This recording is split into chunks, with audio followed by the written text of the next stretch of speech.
স্বামী বিশেষ সময় অক্ষম হলে স্ত্রীর করণীয় কি হবে?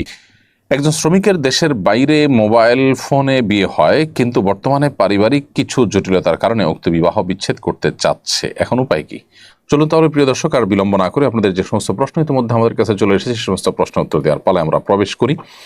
আমি শুরুতে যে প্রশ্নটি দেখতে পাচ্ছি সেটি হলো, একজন লিখেছেন, আমার মায়ের বয়স ৭৫ বছর, তিনি আমার 2 ভাইয়ের উপর নির্ভরশীল। তার মালিকানায় আছে ৬.৫ লাখ টাকার জমি এবং নগদ ৫০,০০০ টাকা। তার কোনো ঋণ নেই। আমার বাবা মারা গেছেন, আমার মায়ের উপরে কি হজ ফরজ হবে? প্রিয় দর্শক, আপনার মায়ের কাছে যে টাকা আছে সে টাকায় তার উপরে হজ বর্তায়। তার বয়স যদিও ৭৫, তারপরও তার মালিকানা যে জমি আছে সেই জমির উপরে তিনি নির্ভরশীল নন।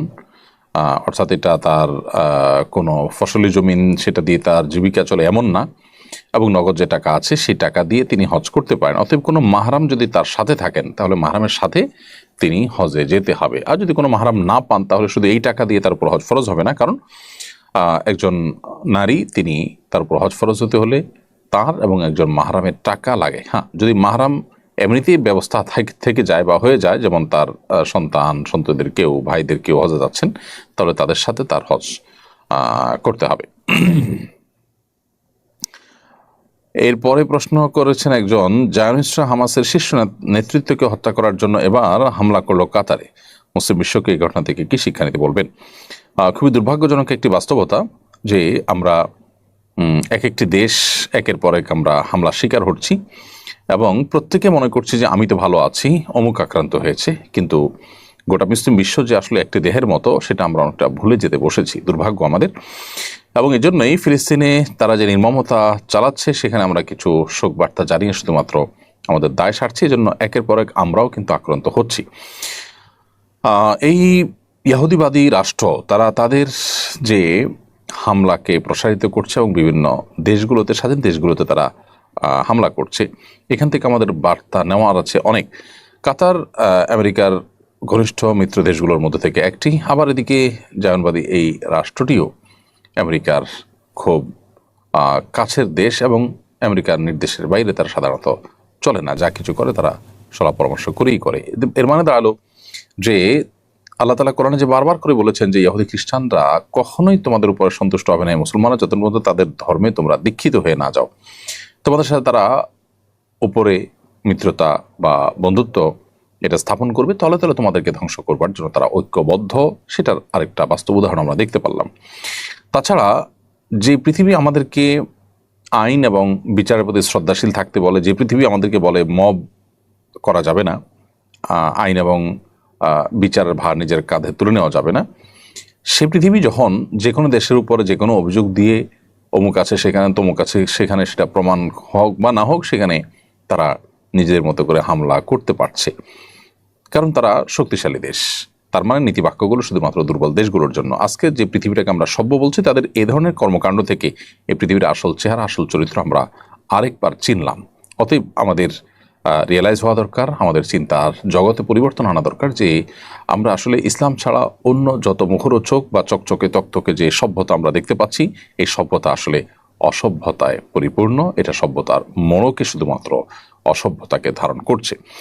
বিধায় এখান থেকে আমাদের শিক্ষা গ্রহণ করা উচিত, আরব দেশগুলো শিক্ষা গ্রহণ করা উচিত। মুসলিমদের ঐক্যবদ্ধ হওয়ার জন্য এরকম এক দুটি ঘটনায় যথেষ্ট, কিন্তু দুর্ভাগ্য একের পরে ঘটনাগুলো ঘটার পরও আমরা নিজেদেরকে বাঁচাবার জন্য মরিয়া, যেন আমরা নিরাপদে থাকলেই হলো, অথবা আমরা নিজেরা তো ভালো আছি, এরকম একটা মানসিকতা আমাদের মধ্যে চলে এসছে।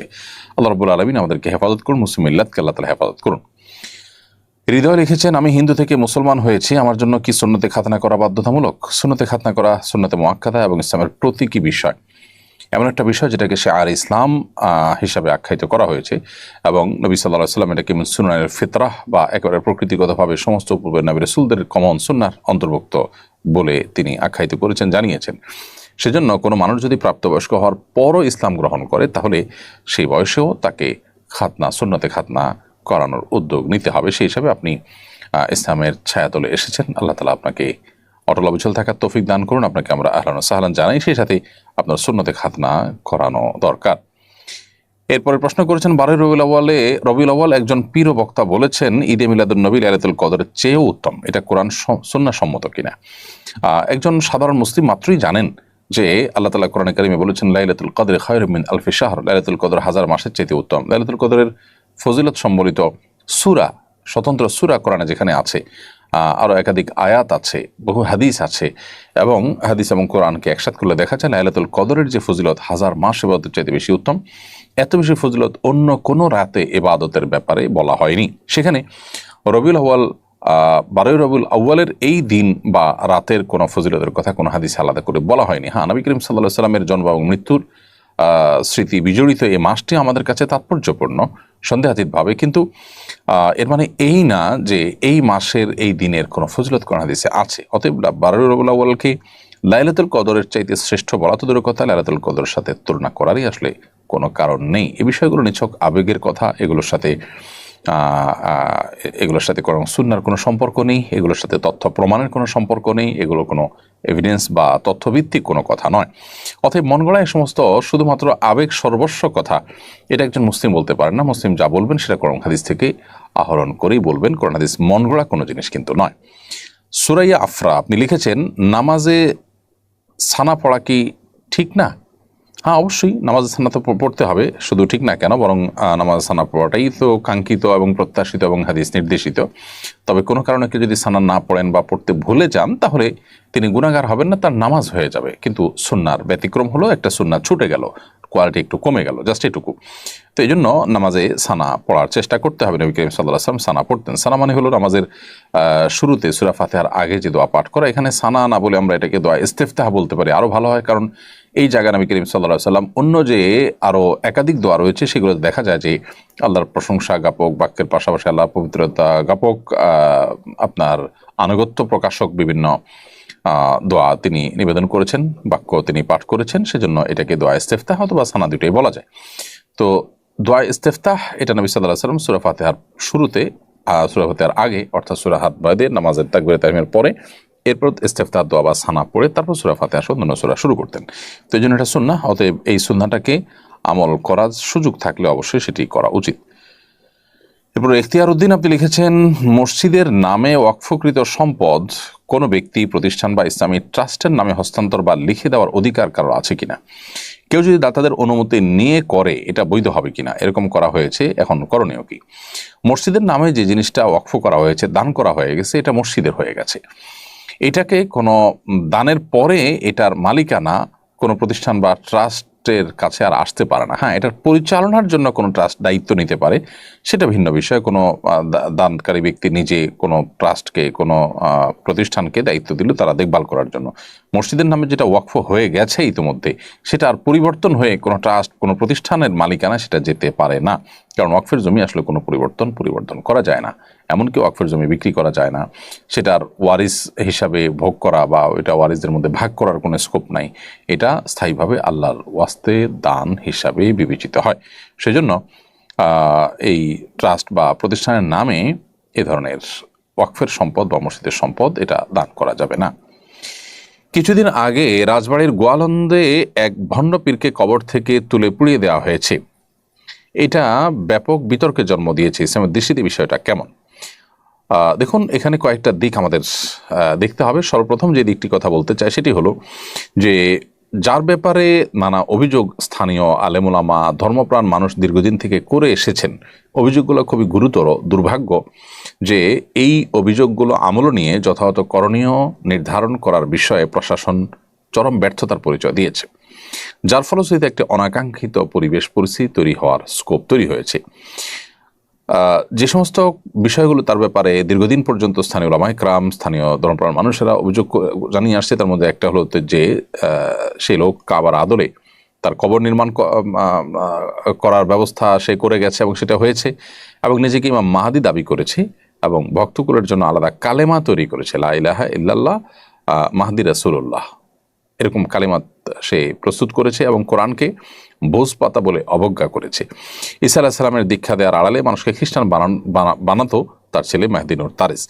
এর বাইরে পত্রিকার সূত্রে এবং স্থানীয়দের দাবি অনুযায়ী নুরাল পাগলার ভক্তরা নামাজ আদায় করতো তার কেবলার দিকে, তার কবরের দিকে ফিরে। এই যে বিষয়গুলো, এতগুলো বিষয় যেখানে হয়েছে, সেখানে স্থানীয় আলেমগণ বারবার করে প্রশাসনকে জানিয়েছেন, ওলামা ইকরামের এই বিষয়টি বারবার উঠে এসেছে, কিন্তু দুর্ভাগ্য যে এটা নিয়ে তারা তেমন কোনো মাথা ব্যথা করেনি। অথচ এর প্রত্যেকটা বিষয় সাধারণ মানুষের হৃদয় রক্তক্ষরণ হওয়ার মতো। কোরআন অবমাননা থেকে নিয়ে হেন কোনো কাজ নাই সে করেনি যেগুলো মানুষকে ক্ষুব্ধ করতে পারে। তো জনগণ সংক্ষুব্ধ হতে পারে এমন কাজ যখন কেউ করছে, তাকে থামানোটা কর্তৃপক্ষের কর্তব্য ছিল, সেটা করা হয়নি। ফলশ্রুতিতে সেটি জনরোষে পরিণত হয়েছে। পাশাপাশি এখানে জনরোষের পেছনে এই যে অনাকাঙ্ক্ষিত অপ্রত্যাশিত ঘটনা ঘটেছে, সেটির পেছনে কোনো ইন্ধন, কোনো এজেন্সি, কোনো দেশি বিদেশি কোনো চক্র, তাদের কোনো হাত এখানে থাকার সমূহ আশঙ্কা আছে। কারণ ঠিক এই ঘটনার পরপরই আমরা দেখেছি হাটাজারিতে আপনার সুন্নি ওয়াহাবি নামে আপনার শিরোনামে সেখানে মারামারির সংবাদ পত্রপত্রিকা উঠে এসেছে, যেটা ইতিপূর্বে সাধারণত বারুলকে ঘিরে কখনো হয়নি। অর্থাৎ পরপর দুটি ঘটনা ঘটেছে এবং এগুলোর যে প্যাটার্ন, সেটার দিকে তাকালে বোঝা যায় যে এখানে কোনো দাঙ্গা বাঁধাবার বা ধর্মীয় ইস্যুতে কোনো উন্মাদনা সৃষ্টি করবার প্রচেষ্টা অব্যাহত ছিল। তো একদিক থেকে ধর্মপ্রাণ মানুষদেরও দায়িত্বশীলতার পরিচয় দিতে হবে, আবার অপর দিক থেকে প্রশাসনের বাহিনীদেরও এখানে দায়িত্বশীলতার পরিচয় দিতে হবে যে এখানে কোনো শয়তানি চক্র কাজ করছে কিনা এবং কোনো ষড়যন্ত্র কাজ করছে কিনা। আল্লাহ তাআলা আমাদেরকে হেফাজত করুন এবং এ ধরনের ষড়যন্ত্র থেকে আমাদের দেশ মাতৃভূমি থেকে আল্লাহ তাআলা রক্ষা করুন, এবং এ ধরনের কর্মকাণ্ড যেগুলো জনগণের ধর্মীয় অনুভূতিতে আঘাত, সেগুলো বন্ধ করাটা এটা আমাদের কর্তব্য, এবং এটার জন্য সুস্পষ্ট আইনও হওয়া দরকার। একজন শ্রমিকের দেশের বাইরে মোবাইল ফোনে বিয়ে হয়, কিন্তু বর্তমানে পারিবারিক কিছু জটিলতার কারণে উক্ত বিবাহ বিচ্ছেদ করতে চাচ্ছে। এখন উপায় কি? কোনো রেজিস্টার হয় নাই, শুধুমাত্র মোবাইলে কবুল বলা হয়েছে। প্রথম কথা হলো, মোবাইলে বিয়ের যে শর্ত আছে, বিয়ের যে কন্ডিশন আছে, নীতিমালা আছে শরিয়ার আলোকে, সেটা যদি অনুসরণ হয়ে থাকে তাহলে বিবাহ তো বিশুদ্ধ হয়ে গেছে। আর যদি বিবাহ বিশুদ্ধ হয়ে যায়, তাহলে সেই বিবাহ নিয়মতান্ত্রিকভাবে আপনার শরিয়া গ্রাহ্য উপায়ে যদি তালাকের একান্ত প্রয়োজন থাকে, তাহলে সেক্ষেত্রে তালাকের দিকে যাওয়া যেতে পারে। কিন্তু একান্ত প্রয়োজন না থাকলে ঠুনকো অজুহাতে মন চাইলো বিয়ে করলাম আর কদিন পরে মন চাইলো ভেঙে দিলাম, এটা করা উচিত নয়। এইভাবে তালাক দেওয়া আল্লাহর কাছে খুবই অপছন্দনীয় কাজ। সেজন্য একজন মুসলমান হিসাবে এই ধরনের সম্পর্ক ভাঙার আগে আমাদের 10 বার ভাবতে হবে। বিচক্ষণ, বিদগ্ধ, দায়িত্বশীল কোনো আলেম মুফতির সাথে সাক্ষাৎ করতে হবে, কথা বলতে হবে, তাদের পরামর্শ এবং অপিনিয়ন নিতে হবে, তারপরে সেখানে সিদ্ধান্তে আসা যাবে। তো যেহেতু কিভাবে ঠিক হয়েছে বিবাহ, এখানে কি উকিল নির্ধারণ হয়েছে কি হয়নি, কিভাবে হয়েছে, শুধুমাত্র ভিডিও কলে কবুল বলেছে আর প্রস্তাব দিয়েছে এমন হয়েছে, না অন্য কোনো প্রক্রিয়া হয়েছে, সেটা জানতে হবে, তারপরে প্রশ্ন উত্তর পরিপূর্ণভাবে দেওয়া যাবে। ইচ্ছে ডানা এআইডি থেকে আপনি লিখেছেন, স্বামী বিশেষ সময় অক্ষম হলে স্ত্রীর করণীয় কি হবে? স্বামী যদি অক্ষম হয় পুরোপুরি এবং স্ত্রী যদি তার যে চাহিদা আছে এটি পূরণ না হওয়ার কারণে তিনি গুনাহে এবং পাপে লিপ্ত হয়ে যেতে পারেন এমন আশঙ্কা তৈরি হয়, তাহলে সেক্ষেত্রে অবশ্যই সে স্বামী থেকে তিনি বিচ্ছেদ নেবেন। যদি সেটা চিকিৎসার অযোগ্য হয়, চিকিৎসার যোগ্য হলে সেটার জন্য অবশ্যই তিনি সময় দিবেন, সুযোগ দিবেন, চেষ্টা করবেন নিজে। যদি তারপরও কোনো উপায় না থাকে এবং চিকিৎসার অযোগ্য হয়, তাহলে সেক্ষেত্রে তিনি সেখান থেকে বিচ্ছেদ নিয়ে অবশ্যই অন্যত্র বিয়ের উদ্যোগ গ্রহণ করতে পারেন। শরিয়া সেই অধিকার তাকে দিয়েছে।